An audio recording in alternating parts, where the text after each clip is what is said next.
What's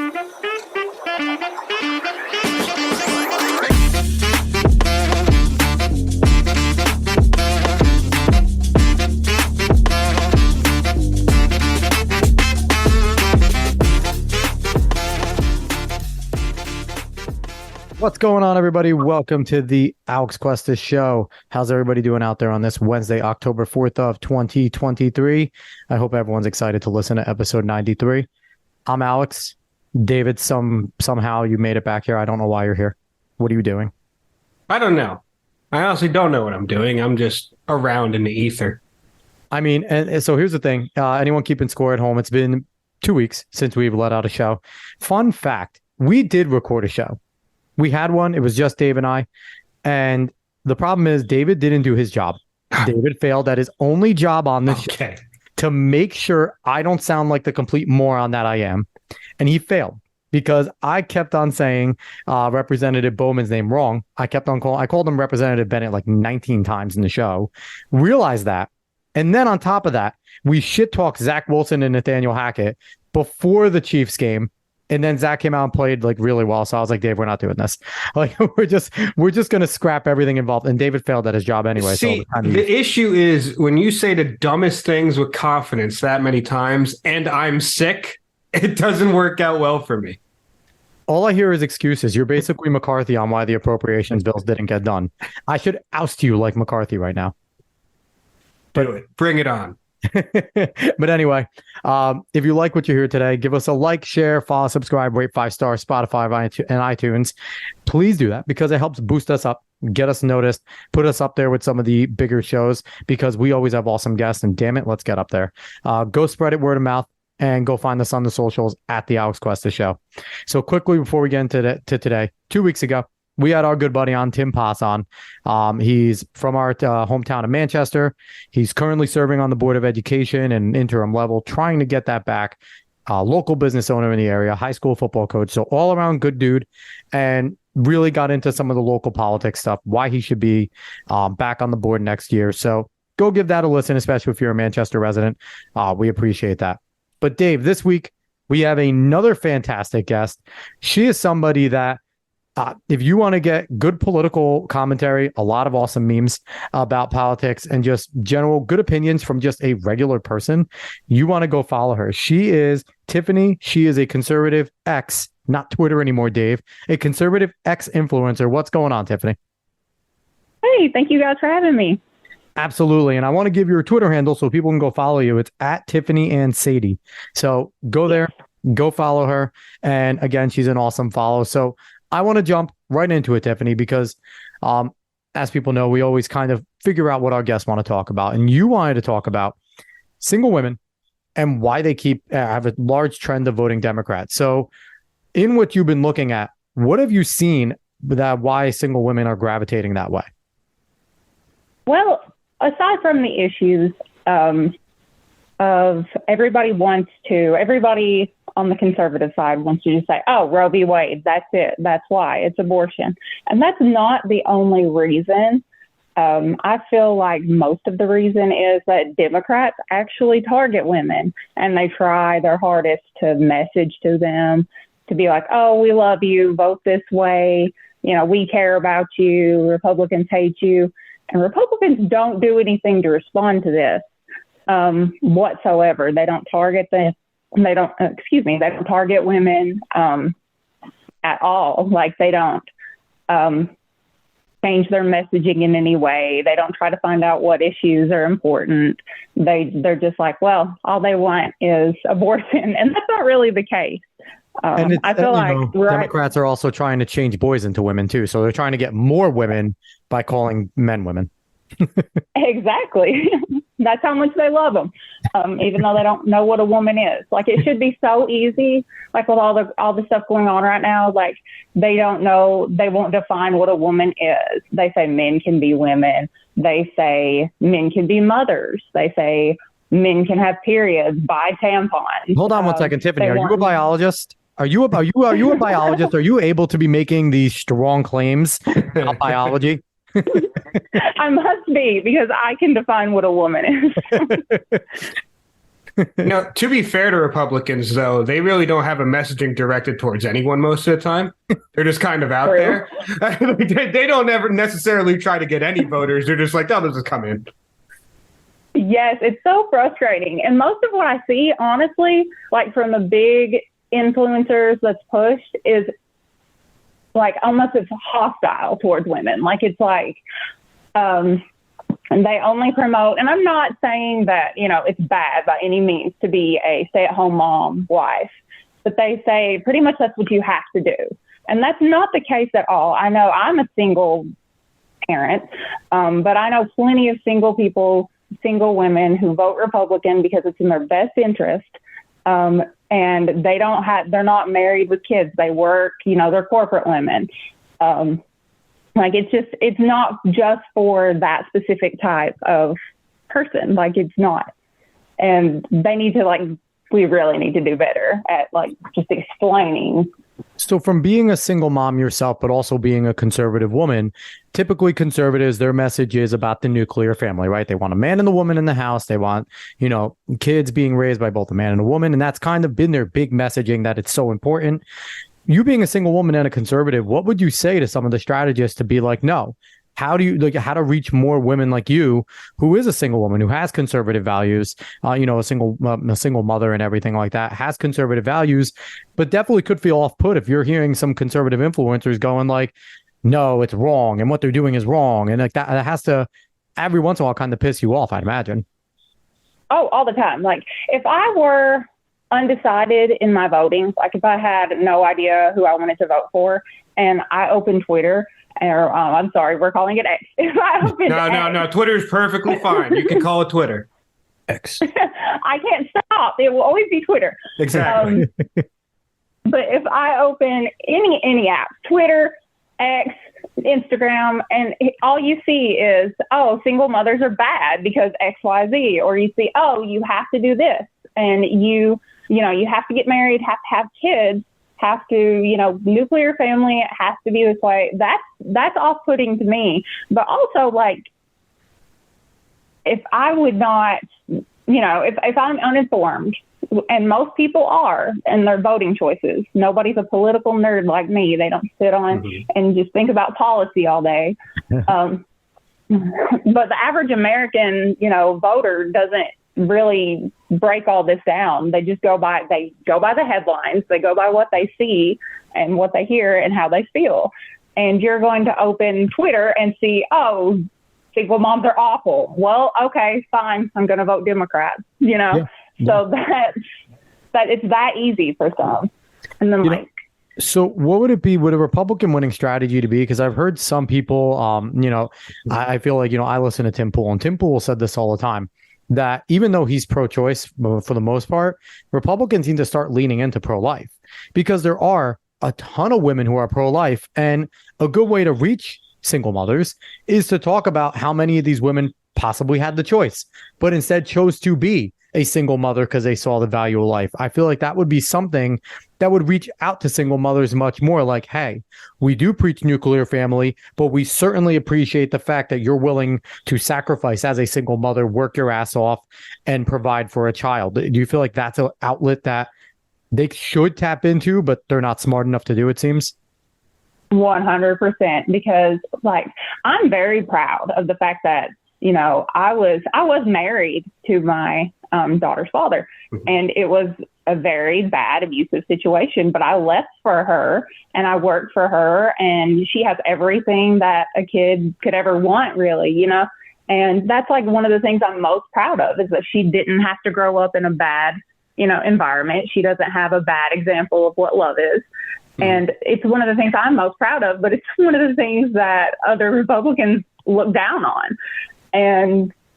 But absolutely, I was told only 1 million times to not continue my pregnancy whenever I was pregnant. And what's crazy? What's crazy too is it's such bullshit that so many of these Republicans will look down on it, because they're also the first people that, when they hear about abusive relationships, because Republicans tend to be more logical, what is their first thing to say? Well, just leave. That's a lot of their first. Yeah. If you're getting abused, just leave. So then you have single mothers that do just leave. And now they're saying, oh, well, single mothers aren't great. And like David said, Republicans just fucking suck at messaging. They don't know there is no unifying message with Republicans. That's our biggest issue. Yeah, and if there could be, this would be the time for, like, if they could get it together to put their message out, this is the perfect time. Our economy's awful. Everything's awful. Nobody knows what gender they are. There are so many illegals here. It could fill how many states did they say recently? Like 15 or something? I don't know. But like, it's incredible. It's an invasion. It is an absolute invasion what's going on right now. Yeah, but I don't think we're gonna. I don't know. I'm not very optimistic, at least about my voting demographic, the unmarried women ages, I can't remember, 18 to 30 or something like that, voted 71 or 79%. It's somewhere in the 70s Democrat. It'll be in the 80s this time because all I see is just negative. Another thing that's super, that they need to change their messaging on is birth control, because a lot of the bigger influencers, they're all like, oh, anti-birth control, whatever, that's fine. But you have Democrats telling women who, are uninformed about what Roe v. Wade even was. Okay, so they're telling women, oh, well, now they're going to take your birth control from you. You have to vote Democrat. And then they, again, log on to their social media and see, oh, birth control is so bad, ban it. So it just like feeds right into what the Democrats want. Now, when it comes to the birth control debate, I know that there's two sides to that coin, right? There's some of the religious zealots that are like, no, any contraceptive bad, period. Like, and I feel like that's a real losing message, right? Because now you're just telling women like, you don't, your individual freedoms and your choice, fuck those, you don't have them.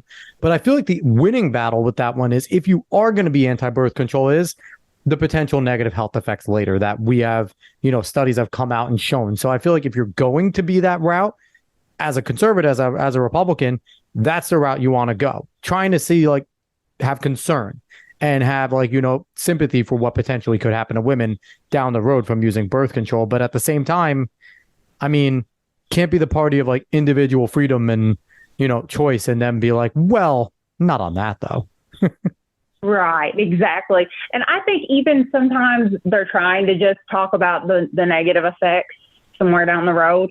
But even the way it gets spinned and the way the media is going to spin it, just because, they're not going to paint us in a positive light at all, no. It's going to sound like either way, it's going to be anti-birth control message, So they're going to try to spin it as hard as they can to make it look like the Republicans are actually going to take birth control away. And some of these women actually believe that because they don't know anything. We don't learn about the Constitution in school. Nope. Everything I learned was after I graduated on my own. You don't like go to high school and learn anything. So like these women actually were told all their lives they actually had a constitutional right to abortion. They had no idea that it wasn't actually theirs. They didn't know that Roe v. Wade gave them that and that why it was overturned. And then Democrats are just like, oh, they took your rights away. And so in their minds, yeah, they're going to take birth control too. And that's making it so much worse. So, and I've seen a lot of people worried about that. And then just on abortion in general, Democrats tell women like, hey, you can't even get miscarriage treatment anymore in these states. And that's a lie. That's a lie. Every state you can. Yeah. Every state that had like a trigger ban, that went into effect. And I read every single law because I didn't want to argue this. Yep. I didn't want to get on X, Twitter. And they're not very long. This. The state laws aren't very long. I've read a bunch of them. David's heard me. They're just 5 pages, 6 pages. They're legalese. They're kind of annoying to read, but you can figure out what they're saying. Yes. And I looked at every one of them. So every state that had a ban that went into effect as soon as Roe was overturned. Every state has an exception for when the life of the mother is at risk. A lot of them have exceptions for SA. But every single state, nobody's going to make you keep a pregnancy that will kill you. No state will not treat your miscarriage. It's a completely different thing. Yeah, definitely. So, Dave, you had something to say? Yeah, I do have a quick question, messaging wise, especially between like conservative and liberal influencers and stuff like that. So with conservative influencers now, I brand them in a certain different way, but they're hyper rational, most of them, and stuff like that. But they also try to come at things from a baseline of knowledge that they already know from being a political junkie, and they're starting from this baseline that most people, unless you listen and unless you actually gorge yourself on this stuff, you're not going to know. But it seems like with the liberal messaging or the Democrat messaging, it doesn't necessarily come from a baseline of knowledge, or if it does, it's a baseline of stuff that you may have already seen on these apps that are easy headlines. So do you think that's another big issue on it, is that when conservatives speak, they're speaking from a spot where they think everyone is already with them. While Democrats, when they speak from a spot where they at least seem like they're trying to understand you more, and they're putting more empathy in what they're saying. Yes, I definitely agree with that. Democrats, it's almost like they paraphrase a headline over and over and over. Yep. And sometimes if I really want to just, like, sometimes on X, on Twitter, my best takes,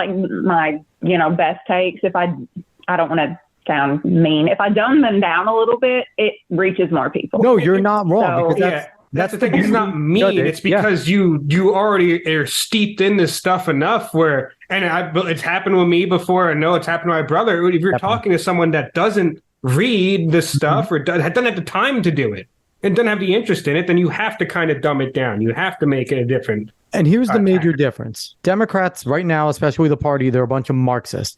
Marxists really do believe that they're the elites. They really do believe that their followers are a bunch of idiots and that they're followers and they're easy to influence. So they speak to them like children. Listen to Kamala Harris. She speaks to everyone like a child, and she speaks in rhyme, which I love the way Trump said that she speaks in rhyme. But she speaks that way. We're Republicans, for lack of a better term, we have too much respect for our followers, like conservatives. Like, we think that they're all, like David said, they're all red. They're all like big in this type of stuff, and that they know all this stuff. And then they go on these big diatribes and there is no messaging there. It's just, here's all the information. We expect you to read it, know it, and love it. And I feel like that's a big issue. And you talked about dumbing it down. I think that's the value of memes. That's why conservative memes work so well, because the messages are quick, they're dumbed down, everyone can enjoy them, and they're mostly funny. So you're not mean by saying when you dumb it down, you get more, more connection to people and things like that. Yeah, and I've been posting a lot of memes lately just because, like you said, it's quick, it's easy, it's funny. There we go. Yeah, memes work, and the big part is the left can't meme. So, I mean, it's a tool that we should be using more, because honestly, Donald Trump wins the presidency in 2016 off the Great Meme War. It's a big part of it where people were getting their like information from memes, which is, I don't recommend. That's like getting your information from TikTok. It's kind of stupid, but it was a big influence in the whole entire thing. So I want to ask you, if you were sitting there and you're looking at all the candidates now, obviously out of the 9 candidates running, like real candidates, I guess, that get on debate stages, it's between Trump, DeSantis, Ramaswamy, and outside Nikki Haley, because the establishment is going to push her and keep her there. Which one of the candidates would appeal to single women the most? Single women the most? Ooh, maybe Ramaswamy. Just because if we're talking about like the younger generation, like the younger, like my age, if we're talking about like 20s, 30s, he may connect with them more, because a lot of them, like I'm talking about like all the ones that aren't like into politics. Do you just keep on showing him the shirtless tennis video? Will that help him out? Yeah, that helps. No, like the way he speaks and the way he connects and the way he's not on life support. And DeSantis is like, I love, a lot of what he's done in Florida. I love, his politics on a lot of things.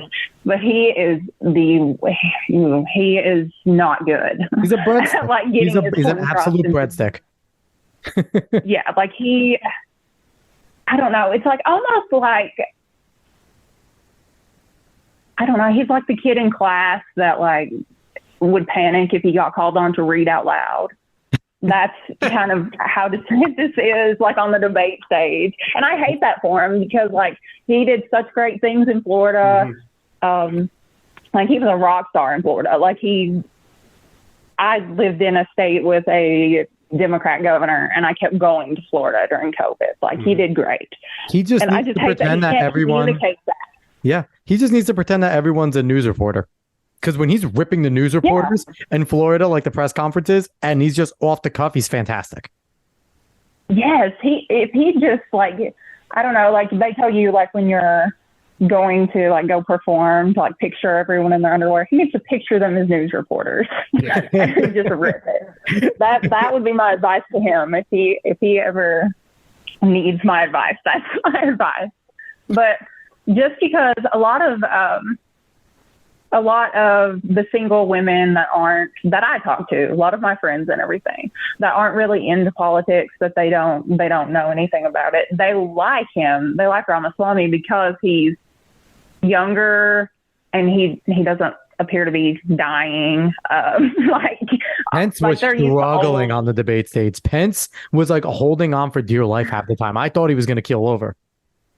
Yes, and that joke that he made about sleeping with a teacher for 38 years, I'm still like sick about that. Like, I don't know, every day I feel like somebody is forcing knowledge that I never asked for about the sex lives of these old politicians that none of us ever wanted to know. But you mean you didn't like Nancy in a swimsuit? I mean, come on. Oh, God. Nancy in a swimsuit, that was just, every conservative's dream right there. And then they won't quit memeing it. Now it's a meme forever, and every day I have to see it. And then the whole Obama scandal, like, again, like that resurfaces every decade or so, I guess. But like his scandal, it's just too much information about this geriatric sex life that I never wanted, I mean, in the words of the great Adam Sandler, all that loose skin and old balls, gross. So honestly, one of the best lines. Right. That's all I think of. I'm sorry, that's what you think of. No, Mike. Now it's in my head. Stop. Make it stop. So, Tiffany, we're gonna try and get back and stop thinking about that. I'm sorry for everybody listening that we did that to you. I could see Dave's face. That's all he's thinking about now too. He's hurting. Well, I've been coughing the whole night, and now I'm gonna start throwing up. So, Tiffany, to you, what is the single biggest difference that you've seen in like the voting trends or people you talk to between married women and single women? Most of the married women are going to vote Republican. Not most, probably, a pretty good portion of them are going to vote Republican. The single women are more targeted by the Democrats, who, and they're all gonna vote Democrat. It's gonna be worse than 2022. I think it's gonna be in the 80%. In 2024, and the thing is though, but we'll see, because right now Trump is the leader on a lot, and it seems like he's gaining in a lot of other demographics. So if that's a demographic that he loses some points on, as long as he can gain in like the black vote and some other like spots, that would help him, because right now we're looking at it, as long as Trump's not sitting in a prison, and even still then, he might still run and be the leader. I don't see DeSantis, Ramaswamy, anybody actually catching him at this point, especially you're looking at the polls coming out of New Hampshire, Iowa and stuff right now. It's going to be an uphill battle for them. What does Trump need to do in order to try and gain these single women back? Or is he just kind of like up Schitt's Creek without a paddle because the way the media has portrayed him? The media portraying him in the way that they has made a big difference. That's why I didn't pick him as the one that they would pick as their favorite, just because they're so like led to believe that he's just an awful monster that assaults people and everything falsely. But I think a lot of his positions that he's trying to take right now on abortion, where he doesn't want to come out and say, oh yeah, we're just going to ban it. I think I'm pro-life, obviously, but I think that's helpful. That way that they don't, because the Democrat, like if he says, oh yeah, we're banning it immediately, like how he, didn't give an answer. He was like, well, we're going to talk about it. We're going to see what works for everybody. I think that's actually smart. A lot of conservatives, they criticized him for that, but he's trying to win. And he's actually trying to win, some of that demographic back, because that's the main issue that Democrats want to push on women right now. And so I actually felt like that was a good idea. And I got criticized for saying that. But I'm like, well. Yeah. Well, thing is, people forget a few things about Donald Trump. First of all, Donald Trump isn't a conservative. We just need to put that out there. Donald Trump is a Bill Clinton Democrat. Exactly. He always has been. But the Bill Clinton Democrat is now in the conservative field. Go listen to speeches by Bill Clinton, except for the one when he's talking about not getting head in the Oval Office. But the other ones, he sounds very much like Donald Trump. Like they're very that similar. One still might sound like Donald that Trump. Might, but I was about to say that.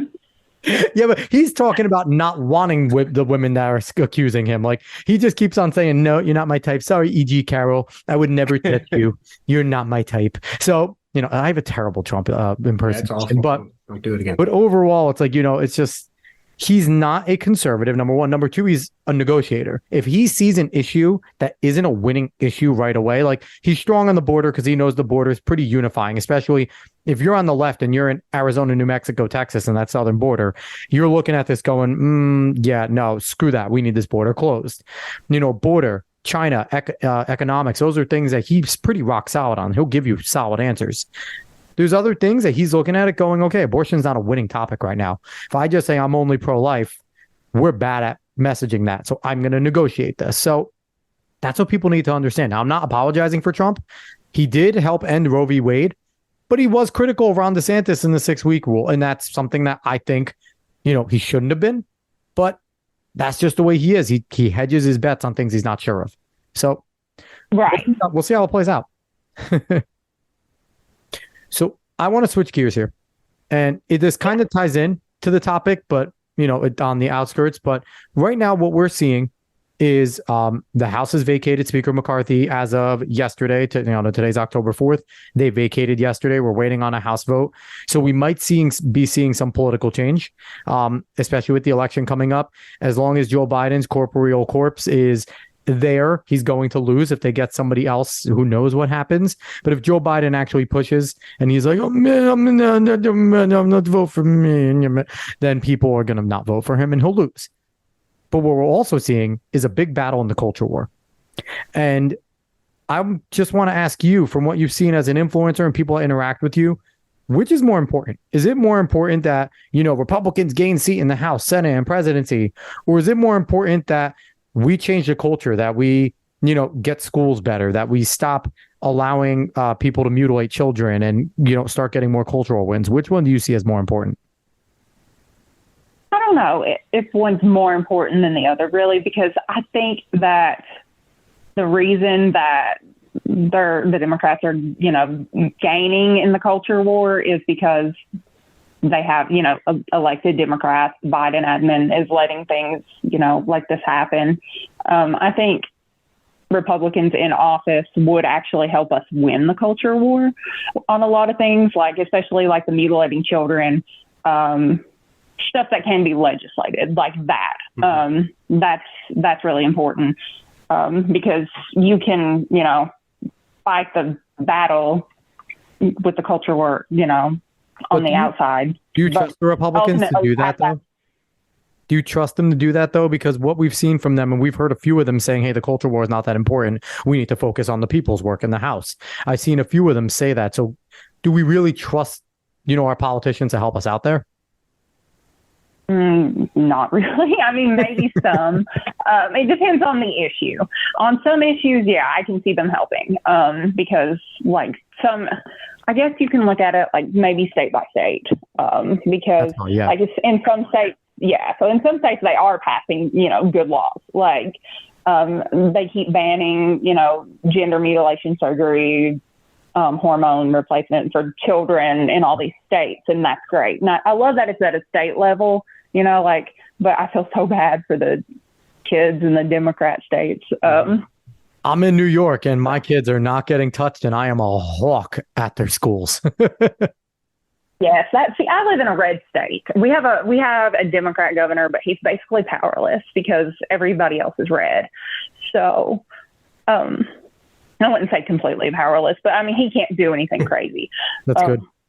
And the schools here are so different than All the stuff I see, New York, California, just anywhere, the schools here are completely different. Like the reading material that had to be like banned from schools, the inappropriate content, I would never see that at my child's school. There is no way. Like that would just, but it's like the Bible Belt area too. So I guess that's why. You know what though? You still need to stay vigilant because they're very good at infiltrating these people, the teachers and things like that. They're very good at infiltrating. So even though, people like you that do live in secure and pretty good areas, it comes in, it sneaks in quickly. And a lot of the people are in on it. Like a lot of the administrators, they go there, they're very indoctrinated into this stuff from going through the teaching, education programs and things like that. So, I wouldn't rest on our laurels if you're in those good places because it can get in and it gets in quickly and kids are very influenced by this stuff. Yes. Yeah. I always keep a check on everything, but I am so glad that I'm not somewhere else. Now, I pay a lot of attention to cultural stuff. I don't watch every show, obviously. I don't do that because who has the time for that and who has a stomach for some of that? But I do have to ask, when it comes to like cultural, and this can go for single women and single men as well, whichever way you want to come at this, but do you think that some people, especially those not steeped in politics and whatsoever, you kind of start getting a lot of political and ideological messaging from these cultural touchstones that we have? Now we see some of them falling, like award shows. Not that many people watch them, but the people that do they necessarily already buy into the ideology, or are they just getting more and more of it? How much do you think the like shows that are hot now that definitely obviously have an ideological leaning, or even like TikTok, how much do you think these things affect women, men, whoever, and how they vote? Because I could see that it might affect them in some way, but also the younger trends don't necessarily vote a ton either.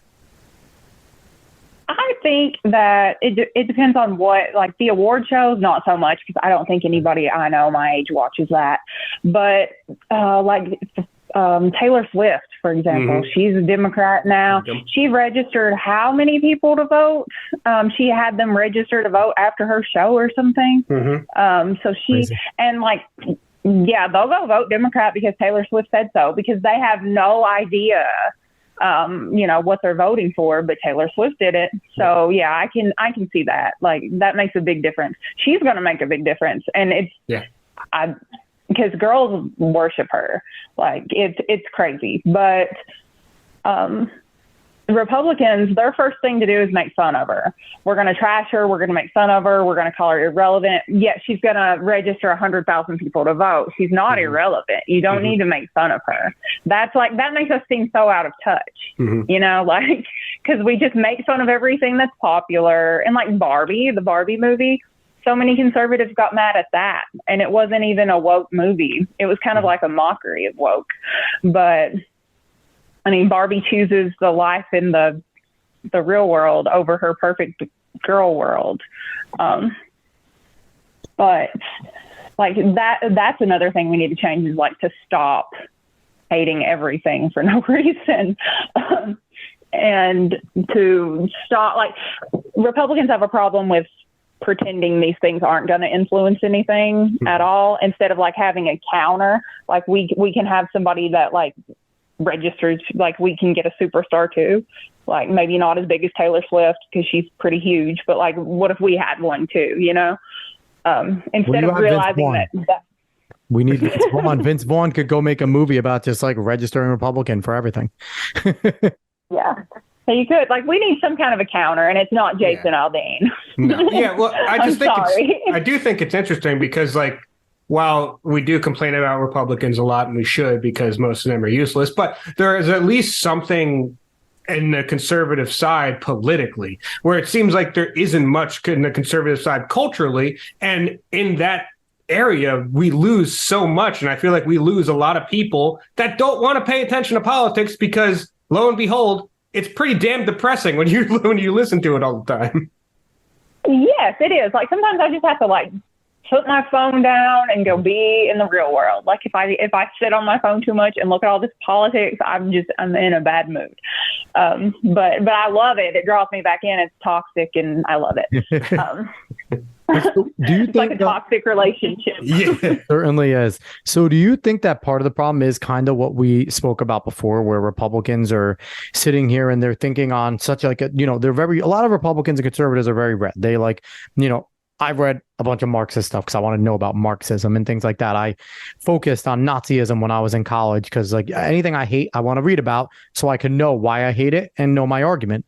And I think that's part of the problem because we're looking at movies like Barbie and we're looking at things like that. And all of a sudden we're noticing all the little things that are thrown in there that are messages that are subliminal, but we look like fucking whack jobs when we talk about them because everyone else is just looking at it going, she's wearing pink all the time and she's walking around trying to be perfect and struggling. Like it's a romp for a lot of other people. It's a comedy where conservatives are looking at it and saying, this is woke, this is this message. And to us, it's obvious.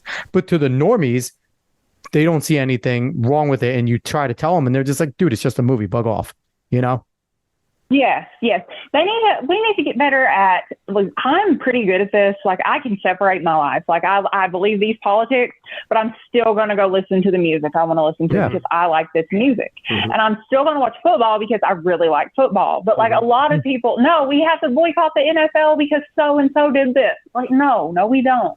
Just go have fun. Let your hair down. Definitely.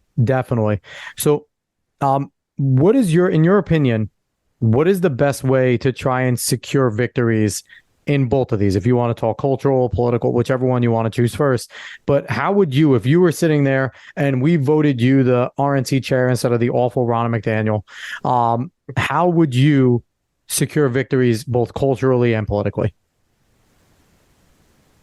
Culturally, we've got to have like some answer, like you said, we've got all this policy, but we've got no culture. Mm-hmm. Like it's not cool to be conservative or Republican to people, like they don't know, but like it kind of is, like because like everybody's all for freedom, all for your rights, like all that. Like we need to somehow put that out there, especially for younger people. I think the older people, older generations, they're set in the way they're going to vote. Yeah.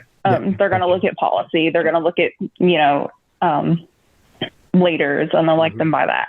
But like the younger generations, we don't know anything. Like we went to school that didn't even teach us about the Constitution. Yeah. So we need like a better understanding of what it actually is, because Democrats do a great job at making everybody seem like old and religious and boring and just awful. Not that religious is bad, but... So what do you think of the people like your Bryson Grays, your Tim Pools, your Patriot Jays, and things like that seem like they're trying to get really into those cultural spaces? Do you think that, they're doing a good job of it? And, if you could like peg somebody that you would want to jump in, like who would you want to kind of jump in there as well? Most of them, like some of them, like I don't know Bryson personally, but Bryson is probably not the one I'd want to message anything, just because he's really, it comes off, I don't know if he's a hateful person, but it comes like his messaging comes off hateful. It comes off judgy. Like we don't want to do that, because you win with addition, not subtraction.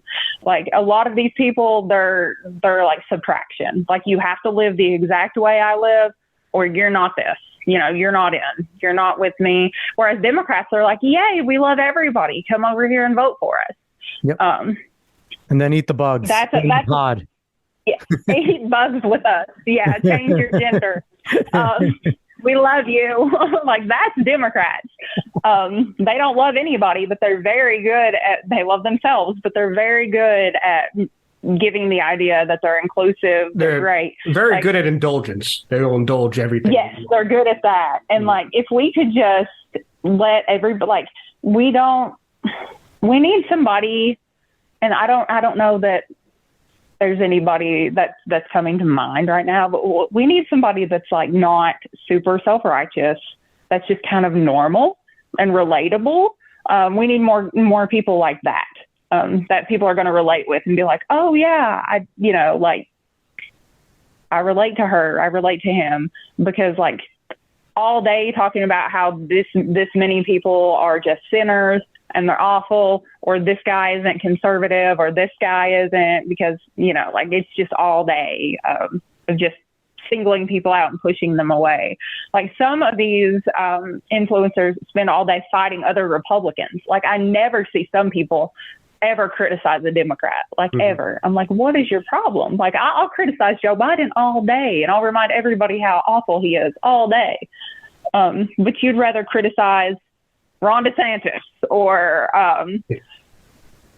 a congresswoman, Marjorie Taylor Greene, or, like somebody on our side. You're using all that effort to attack within. And it's just like everybody needs to come together a little bit better.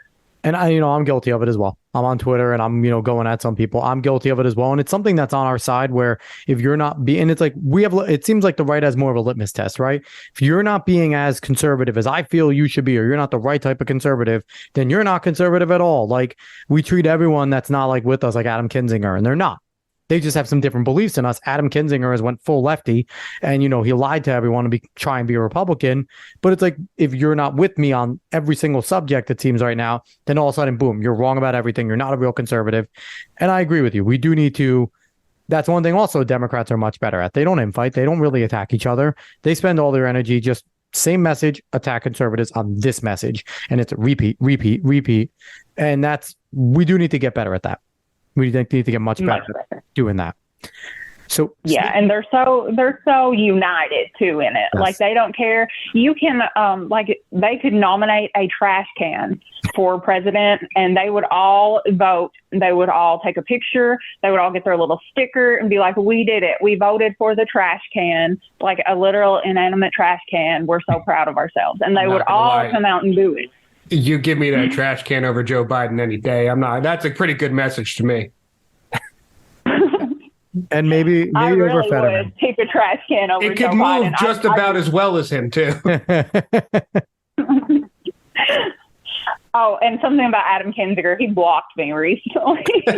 Adam Kinzinger? Why did Adam Kinzinger, what a douche. I didn't even say anything that bad. Okay, so he posted that something that he would be, this is the tamest troll comment I've ever made. He posted, I would be embarrassed, something about Ukraine. I think he would be embarrassed if we didn't fund Ukraine more or something like that. I literally just replied with I'd be embarrassed to be you. And he blocked me. But you know what, though? Sometimes it's the most simple things that cut the deepest. Like me and David have had conversations about how just the process of just telling somebody, no, you're wrong at this point in our reality just stifles people, because everyone expects a debate. Everyone expects an argument, but nobody expects for them to tell you whatever they're telling you. And you're just like, no, you're wrong. And offer nothing else. Nobody knows how to respond to that anymore. And you with the simple, I just wouldn't want to be you, dude. He probably just shed a tear and was like, I hate her, and was crying into his keyboard as he was blocking you. I have made men cry before, but never that easy. That was the easiest. I mean, Kinzinger seems like a guy that's in his field, so you definitely may have definitely struck a chord there. So you spoke of unity. Right now, that is the last thing that's going on in the Republican Party in the House of Republicans right now. Like I mentioned, Speaker McCarthy's been ousted. Matt Gaetz put up the vacate, whatever it was, order, and they did the vote. They won 216 to 210 with 7 Republicans joining the rest of the Democrats, and they now need a new speaker. So where do you stand on this? Do you think it was a good move by Matt Gaetz to hold Speaker McCarthy accountable for, not releasing the J6 tapes, not securing the border, no appropriations bills on the floor, all the things? I forget who did it. I think it was Strawman put down all of his failures. It was one of those people, and it was a ton of failures, things that he hasn't produced since he became speaker and promised. Where do you stand on the ouster of Kevin McCarthy? I think that it's actually good that he was held accountable. I don't think he expected to be, of course, because this is the first time this has ever happened. So that's why he, made his deals and didn't follow through. He thought he was good. But I think it could have been a little bit planned out better. Like we should have had a replacement ready to go. Like pretty much like they should have already kind of planned this out. Maybe timing would be a little bit better. But I'm glad he did it because, I mean, like we just said, we don't really trust our politicians to handle a lot of things. So this kind of gives back a little bit of trust, or at least just trying to. My only thing is, like, I've heard a lot of Republican pundits and stuff and conservative pundits say, well, what's the plan? It was tough to have a plan because a lot of people were siding with McCarthy on everything. Jim Jordan's running. I think Jim Jordan's pretty good. Steve Scalise has also thrown his hat in. I'm a little more shaky on Scalise. I think Jim Jordan's good, but Jim Jordan has voted with McCarthy every which way. Every time there's been a big, he has sided with him. Didn't Jim Jordan, didn't he vote to keep him in? Like, he didn't vote to oust him. And he voted didn't he make a speech about it? He did. Yeah, so it's like Jim Jordan's playing this game. And again, I've liked the way Jim Jordan is legislated. And it's tough to have a plan, though, because with the 8 that did it, and you have to remember, Marjorie Taylor Greene wasn't involved in this vote. Lauren Boebert wasn't involved in this vote. Chip Roy decided to not be involved. Thomas Massey. A lot of the people that when you're thinking Greg Strube wasn't, when you're thinking of the conservatives and some decent conservatives, some Freedom Caucus conservatives, not all 21 were in line here. So in terms of having a replacement, that was tough because they weren't all together. Yeah. And it's even Byron Donalds didn't vote for this. He voted to keep Speaker McCarthy in. So it was. I feel like they're talking about what was the plan. There was never going to be a plan yet because everyone was very complacent with their committee seats and things like that. And it's a Republican thing. They were scared. The Republicans are right now terrified of change. And, we just rocked the boat. Now what? What is the media going to say? And I really feel like that's the biggest issue. So I don't know. I like the way Matt Gaetz did it because he laid out exactly why he did it. He wasn't held accountable. He lied. And you were warned. That night, he was warned. And I'm okay with it. I'm happy with it. And you know what? I'm hoping we get a third party out of it because I hate the Republicans. I want them to break off. I want, honestly, I would take the squad coming with them because at least they're populist and they might be communist, but they're populist on a lot of things. I mean, that's what it would take. You know what? They don't think for themselves anyway. We can change them. I mean, with the way Omar was looking at Matt Gaetz, I feel like he's starting to change them one night at a time. I don't know, man. Did you see my meme about the tacos? Yes, I did see your meme about the tacos. Omar is me and Matt Gaetz is tacos. Yeah. I could not resist that. It was good. So if you were to pick somebody to be speaker, who would be your pick? If you could pick any of them and they would get in, who would it be? I think my favorite out of any congressman, my favorite is Massey. I would pick Massey. He doesn't want to be speaker, but I love Massey. I would pick Massey. I like how he does not care a bit to make the whole nation mad, to be like, okay, no, this isn't a good idea. Like with the stimulus package with all that extra fluff that he didn't want to pass. He was the only one that didn't want to pass it back in COVID.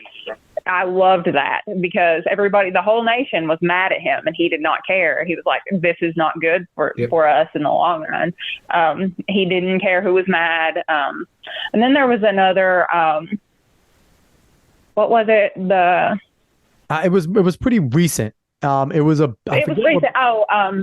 Luna, Paulina Luna, was going to find somebody for something. And he said that, he wouldn't vote for it because of the Constitution. I just like how he doesn't care to make people mad. Like he's like, this is just how it is. I don't care what you say.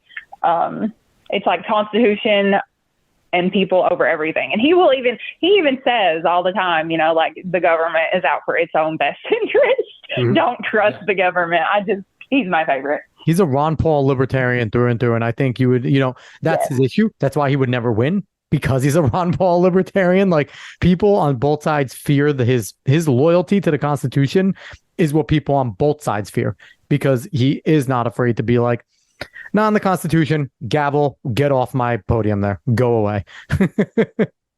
Right. And I love that. Like, see, that is perfect for me because I love, like I have a love for the Constitution.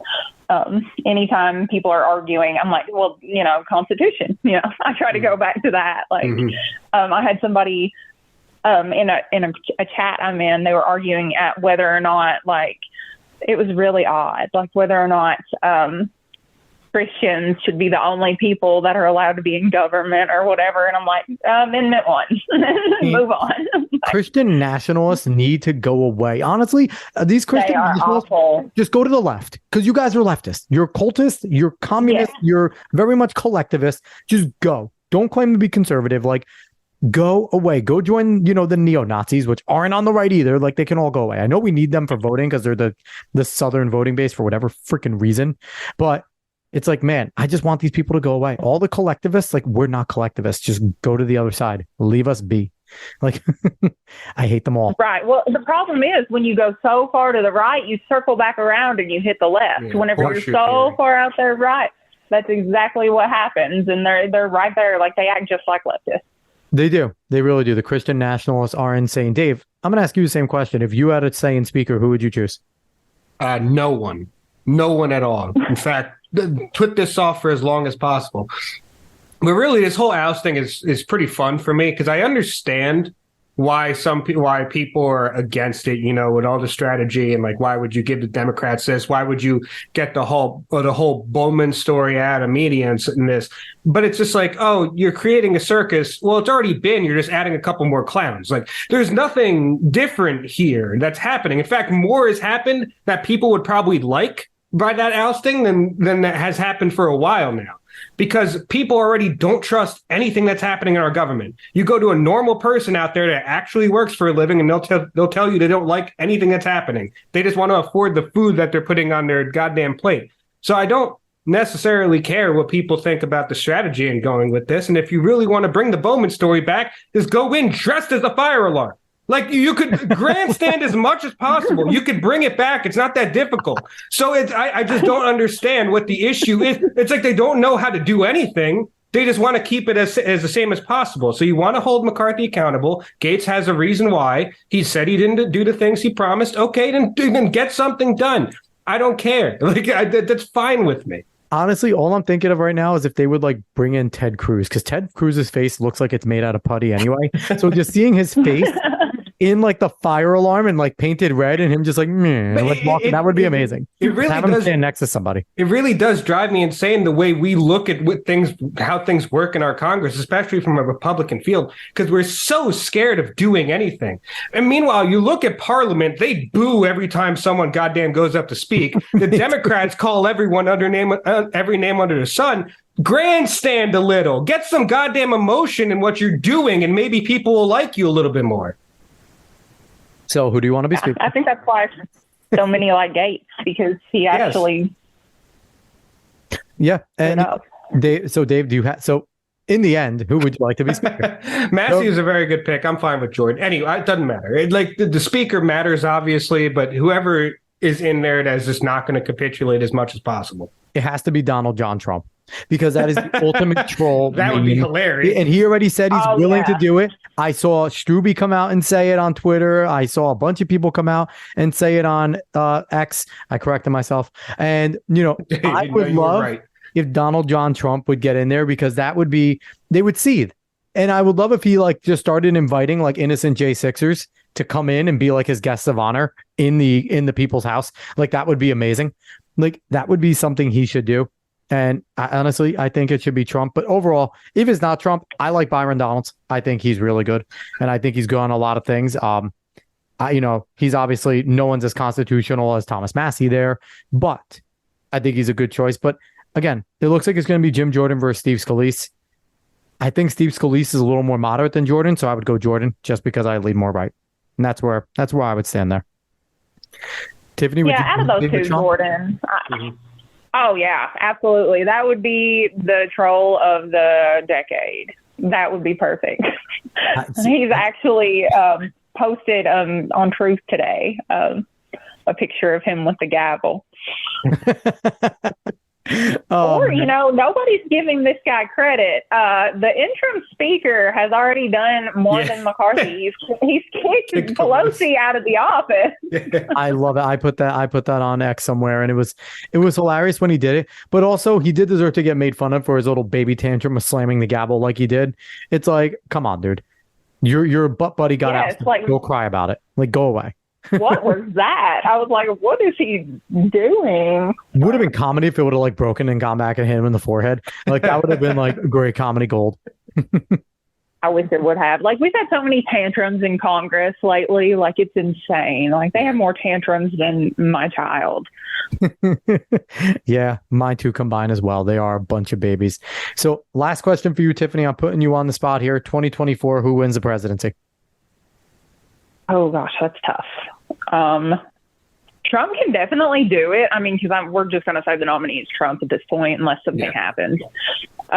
So Trump can do it because now it's not like this election is a referendum on Joe Biden. Mm-hmm. So, and nobody likes Joe Biden except for the people that the DNC pays to like Joe Biden. So Sure.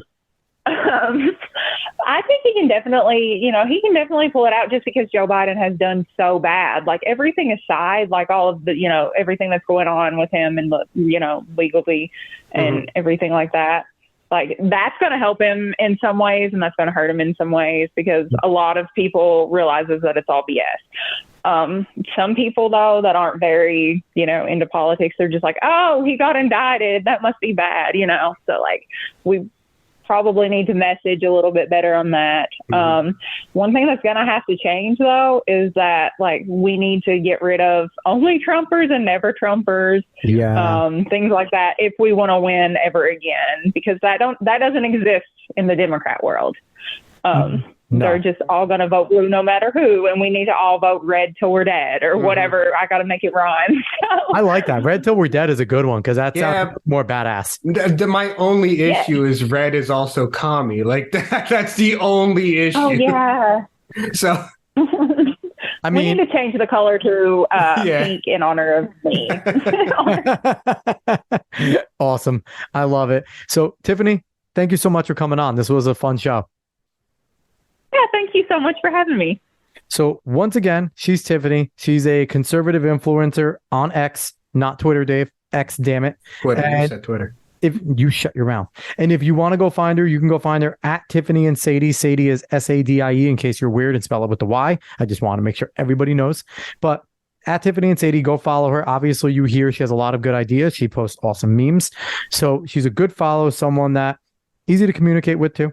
And, it was a really good time. So, Dave, do you have anything to say before we go? Yeah, I'm still feeling bad. So that's why I was so hyped up, because otherwise I'd just be monotone and nonsensical. You're useful when you're feeling bad. So always feel bad. That makes me feel good when you feel bad. Tiffany, is there anything that you want to promote outside of your X? Anything on Truth? Any other places that you are?